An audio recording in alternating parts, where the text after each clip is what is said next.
আমি এক ধাপ আগে এসে দেখছি ওই গর্তের ভিতর থেকে আমার বাচ্চা আমাকে ডাকিচ্ছে, মা মা।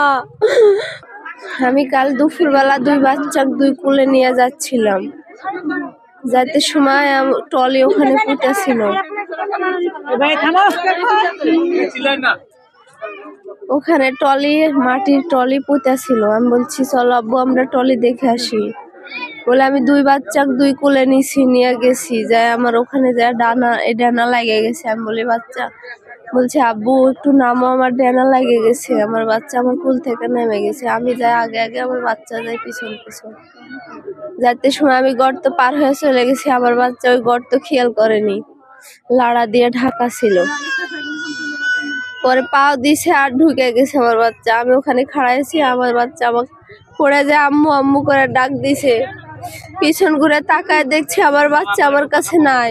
পদ্মা সেতু, মেট্রো রেল এবং এলিভেটেড এক্সপ্রেসওয়ে নির্মাণের গর্বিত অংশীদার বসুন্ধরা সিমেন্ট। পিছন ঘুরে তাকায় দেখছি আমার বাচ্চা আমার কাছে নাই, পিছনে নাই।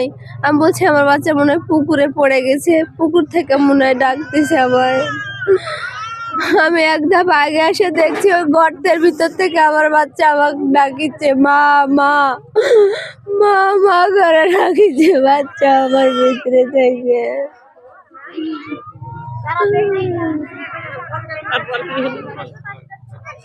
তারপরে আমি কান্না শুরু করছি, আমার ছোট বাচ্চা কুলেরটা নিয়ে ওখানে গড়াগড়ি শুরু করছি।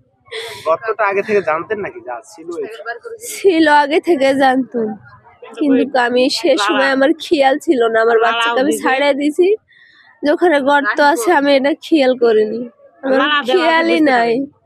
আমি চলে গেছি, আমিও তো পড়তে পারতাম, কিন্তু আমি তো পড়িনি। আমি গর্ত দিয়েই চলে গেছি, আমারও খেয়াল নাই ওখানে গর্ত আছে।